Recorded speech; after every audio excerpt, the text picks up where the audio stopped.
주신 사랑은 증량다 못하며 영원히 변치 않는 사랑 성도여 찬양하세. 모세가 신의 산으로 하나님의 율법을 받으러 올라갔습니다. 근데 생각보다 시간이 굉장히 오래 걸렸습니다. 그들의 기대보다 하나님의 시간이 더 오래 걸렸고요. 근데 그럼에도 불구하고 이스라엘은 하나님을 기다려야 했습니다. 하나님의 때는 무조건 옳다라고 믿고 하나님이 이루실 때까지, 하나님께서 하실 때까지 기다리는 것이 맞았습니다. 근데 안타까운 것은 이스라엘이 그 때를 기다리지 못했죠. 그래서 아론을 꼬셔서 그들 스스로 신을 만들게 됩니다. 모든 사람들이 귀에서 금고리를 뺏어서 금을 모았고요. 그리고 그 금을 가지고 송아지 형상을 만들었습니다. 그 송아지를 향해서 그들을 애굽에서 이끌어낸 여호와라고 말하며 그 송아지 신을 섬기며 그 앞에서 예배를 드렸죠. 너무나 당황스러운 일이 벌어진 겁니다. 아니, 어떻게 그렇게 속히 하나님을 떠날 수 있는가? 너무 빨리 떠났어요. 너무 빨리. 왜 그랬던가? 왜 그랬냐면 그들만 그러겠어요. 우리들은 참을성이 없고 하나님에 대해서 너무 잘 알지 못하기 때문에 그런 짓을 행한 겁니다. 정말 그들은 하나님에 대해서 너무 몰랐습니다. 하나님에 대한 상상력도 없고요. 그냥 그들은 하나님이 애굽의 여러 신 중 하나일 것이다. 어느 지역을 다스리는 지역 신 정도일 것이다 라고만 생각했다는 겁니다. 그래서 신을 만들었는데 애굽에서 가장 유행했던 신, 제가 전에도 한번 말씀드렸죠. 애굽에서 그 당시에 어떤 신이 유행했었냐면 아피스라고 하는 송아지 신이 유행했었는데 그 신 만들어 놓고 이 신이 우리를 이끌어낸 하나님인가 보다 라고 섬겼다는 겁니다. 하나님을 송아지 취급했다는 겁니다. 하나님을 우상 중 하나라고 생각했다는 겁니다. 그것을 보고 하나님께서 어떻게 하셨겠어요? 굉장히 화가 많이 나셨겠죠. 자신에 대해 알지 못하고 자신을 엉뚱한 신으로 섬기고 있으니 화가 많이 났습니다. 천지를 창조한 하나님이신데 모든 만유의 주인이신데 그 신을 그냥 우상 정도로 생각하고 있다라고 하는 것 굉장히 화가 날 일입니다. 그래서 하나님께서 이스라엘을 심판하시기로 결정하시죠. 하나님께서 말씀하시길 이스라엘은 목이 뻣뻣한 백성이니 다 죽어야 한답니다. 그러면서 모세에게 이런 새로운 계획을 알려주세요. 출애굽기 32장 10절 말씀인데요. 그런즉 내가 하는 대로 두라. 내가 그들에게 진노하여 그들을 진멸하고 너를 큰 나라가 되게 하리라. 자신을 말리지 말라는 말입니다. 그 우상을 섬기는 이스라엘을 다 죽여서 다 없애버리겠다는 것이고요. 대신 모세와 그의 가족들을 새로운 이스라엘로 삼으시겠다는 겁니다. 근데 이게 누구에게도 했던 말이냐면요. 노아에게도 했던 말입니다. 하나님께서 노아에게 다 없애버리고 너를 통해서 새로운 민족을 이루겠다라고 했는데요. 지금 똑같이 그것을 모세에게 행한 겁니다. 근데 모세는 노아와 달랐습니다. 노아는 심판을 받아들였고 그 심판을 위해 준비했었는데 하지만 모세는 거꾸로 하나님을 다시 설득하죠. 그 뜻을 다 죽이는 것을, 이스라엘을 다 없애버리는 것을 좀 돌이켜달라라고 간곡하게 부탁을 했습니다. 많은 사람들이 이 부분에서 약간 놀라는데요. 뭘 놀라냐면 우리는 보통 우리가 하나님을 설득하면 과연 하나님께서 넘어가실까? 부탁하면 하나님께서 하나님의 뜻을 돌이키실까라는 의심을 합니다. 보통은 우리는 하나님께서 우리의 그 구하는 것을 하나님의 뜻이 아니면 안 들어줄 것이다 라고 생각을 하는데요. 아니요. 모세를 보니까 아무리 하나님의 뜻이어도 우리가 요구하면 들어주신다는 겁니다. 하나님이 계획하셨을지라도 우리가 구하고 간구하면 하나님께서 그 계획을 바꿔주신다는 겁니다. 그러다 보니까 궁금해지는 거예요. 어떻게 하면 하나님의 계획을 바꿀 수 있을까? 어떻게 하면 하나님의 뜻을 돌이킬 수 있을까? 어떻게 하면 하나님을 설득할 수 있을까? 그래서 봤더니요. 모세가 하나님을 이렇게 설득했더라고요. 12절, 13절 말씀인데요. 한번 12절, 13절을 깊이 묵상해 보십시오. 읽어드릴 테니까. 어찌하여 애굽 사람이 이르기를 여호와가 자기의 백성을 산에서 죽이고 지면에서 진멸하라는 악한 의도로 인도해 내었다고 말하게 하시려 하나이까? 주의 맹렬한 노를 그치시고 뜻을 돌이키사 주의 백성에게 이 화를 내리지 마옵소서. 주의 종 아브라함과 이삭과 이스라엘을 기억하소서. 주께서 그들을 위하여 주를 가리켜 맹세하여 이르시기를 내가 너희의 자손을 하늘의 별처럼 많게 하고 내가 허락한 이 온 땅을 너희의 자손에게 주어 영원한 기업이 되게 하리라 하셨나이다. 아멘. 지금 모세가 뭐라고 말하냐면 지금 백성을 죽이면 애굽 사람들에게 비웃음 당하게 될 것이라고 말합니다. 하나님께서 자기의 백성을 죽이려고 지금 애굽에서 끌어낸 것이라고 말할 것이다 라고 하는 겁니다. 그러니 화를 내지 말아달랍니다. 또 아브라함과 이삭과 그 이스라엘을 기억해달랍니다. 그들과 맺었던 그 약속들, 그들이 하늘의 별처럼 많게 될 것이다 라고 했던 그 약속, 그들이 하나님의 기업이 될 것이다 라고 하는 그 약속을 절대로 잊지 말아달라고 부탁했습니다. 그리고 그랬더니 아주 놀라운 일이 벌어지죠. 정말 모세의 그 부탁대로 하나님께서 뜻을 돌이키셨습니다. 14절 말씀이죠. 여호와께서 뜻을 돌이키사 뭐라고요? 돌이키셨답니다. 말씀하신 화를 그 백성에게 내리지 아니하셨다. 뜻을 돌이키셨고요. 말씀했는데 그 화를 바꾸셨다라는 겁니다. 이런 놀라운 일이 벌어졌습니다. 자, 그러면 이 말이 모세가 하나님께 한 말이 도대체 하나님에게 어떤 의미가 있길래 어떤 부분을 하나님께 감동시켰길래 그 뜻마저 돌이킬 수 있었던 것일까요? 우선 첫 번째로 모세는요. 하나님을 설득하기 위해서는 하나님께 어떤 것이 더 영광이 되는 것인지를 제시했습니다. 범죄한 이스라엘을 그냥 그 자리에서 죽이는 것이 하나님께 영광이 되는가? 아니면 그들을 용서해 주는 것이 하나님께 더 영광이 되는가? 라고 하는 것을 모세가 하나님께 보여준 겁니다. 언뜻 보면 범죄한 자를 그 즉시 심판함으로 하나님의 살아계심을 보여주는 것이 더 나아 보이기도 합니다. 근데 모세가요, 다른 관점을 제시했죠. 만약 하나님께서 정말 그들을 그렇게 심판하신다면 애굽 사람들이 어떻게 그들을 생각할 것이냐?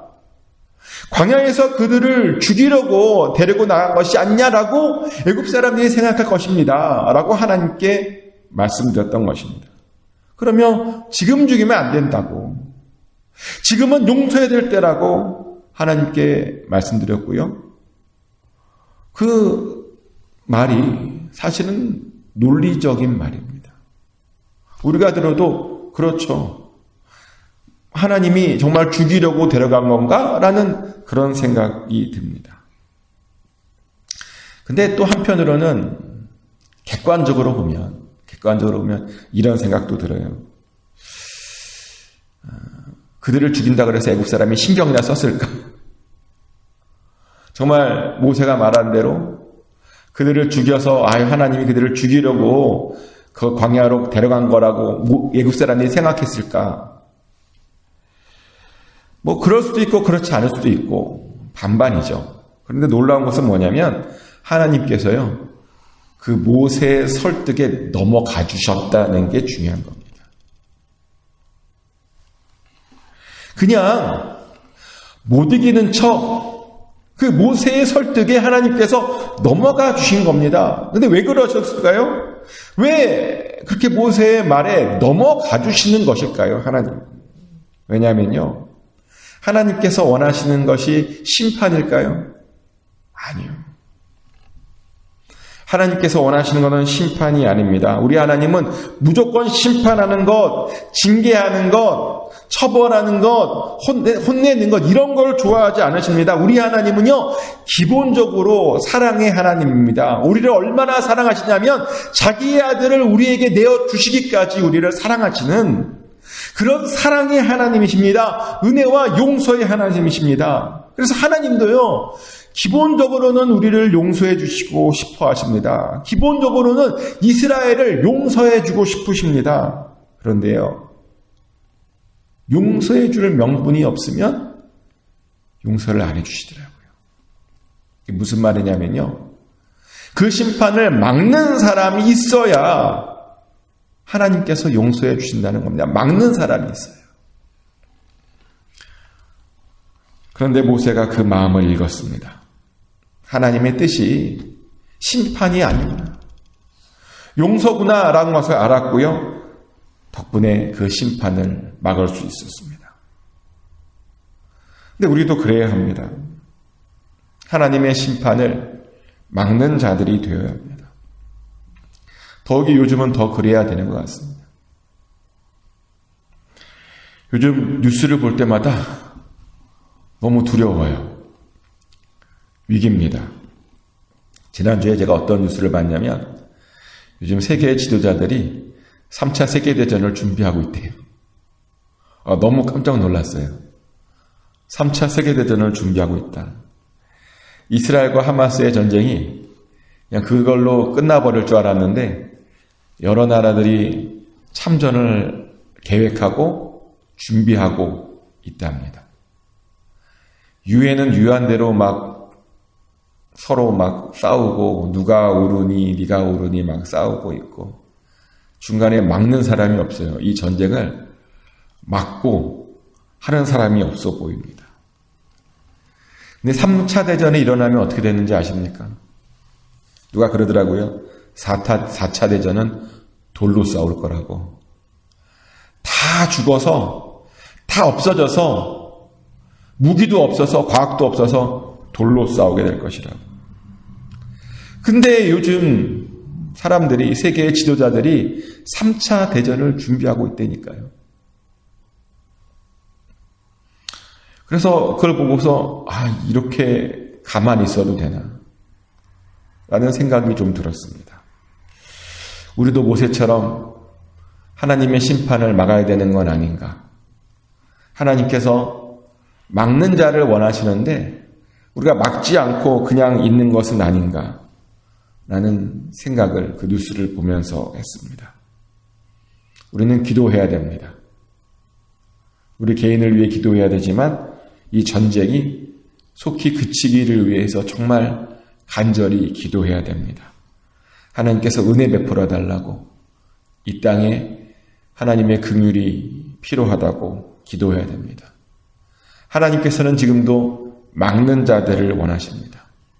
기도로 하나님을 설득하는 자들을 원하십니다. 그래서 그 심판이 이제 멈추어지기를 원하십니다. 우리가 됐으면 좋겠습니다. 또 모세가 사용한 두 번째 방법은 하나님으로 하여금 이스라엘과 좋았던 때를 기억하게 하는 것이었습니다. 과거 이스라엘은 하나님과 사이가 좋았습니다. 하나님께서요, 그들의 조상들을 인정해 주었고 그들의 믿음을 받아주셨습니다. 그래서 그들에게 많은 것들을 주었죠. 재산뿐만 아니라 아이를 못 낳는데 아이도 주셨습니다. 이삭 못 낳던 아이였습니다. 이삭이 태어났죠. 야곱도 마찬가지입니다. 많은 아이들이 못 낳던 아이였는데 하나님의 은혜로 낳고요. 그리고 그들과 하나님께서 약속을 맺으셨습니다. 아브라함과도 약속을 맺으셨고 이삭과도 맺으셨고 야곱 곧 이스라엘하고도 약속을 맺으셨습니다. 그래서요, 모세가 하나님께 다시 구하는 겁니다. 그때 하나님께서 하신 그 약속들을 제발 기억해 달라고. 지금 이 민족은 심판할 민족이 아니라 하나님께서 약속을 이루셔야 하는 그 민족이라고 그렇게 구했습니다. 그랬더니 하나님께서요, 그 약속을 기억해 주시더라고요. 하나님은 이스라엘 민족이 하늘의 별처럼 많아질 것이라고 약속해 주셨고요. 가나안 땅을 차지할 것이라고 약속해 주셨는데 하마터면 바로 직전에 이제 다 이룬 거예요. 바로 직전에 그 약속이 없어져 버릴 거니거든요. 다 날아가 버릴 뻔했습니다. 그런데요, 하나님께서 기억해 주신 것입니다. 하나님은 우리와 맺은 그 모든 약속들을 소중하게 생각하시는 분이십니다. 그 약속을 절대로 잊지 않으시는 분이십니다. 그리고 놀랍게도 우리 각자와 약속해 주시는 분이십니다. 그렇죠? 여러분들도 다 약속 받으셨잖아요. 하나님께 약속 받으셨죠. 그 약속을 절대로 잊지 않으시고 이루시는 분이 우리 하나님이십니다. 그런데 심판을 막는 방법이 뭐냐면요, 그 약속을 고백하는 겁니다. 하나님, 이런 약속하셨죠. 저에게 이런 약속하셨잖아요. 우리 민족에게 이런 약속하셨잖아요. 우리나라에 이런 약속하셨잖아요. 하나님 기억해 주세요라고 그것을 생각나게 하는 것이 바로 하나님 앞에서 막는 것입니다. 꼭 하나님께 그 약속을 기억나게 해드리시면 좋겠습니다. 그러면 하나님께서 우리에게 은혜를 베풀어 주실 줄 믿습니다. 그리고 그렇게 구하면 은혜만이 아니라 그 약속이 이루어지게 될 줄 믿습니다. 심판이 아니라 용서로, 전쟁이 아니라 평화로 하나님의 은혜가 우리 안에 있게 될 줄 믿습니다. 꼭 이 모세처럼 기도하셔서 하나님의 뜻을 이루고 하나님의 은혜와 평화가 우리 안에 있게 되기를 예수 그리스도 이름으로 축복합니다. 하나님 크신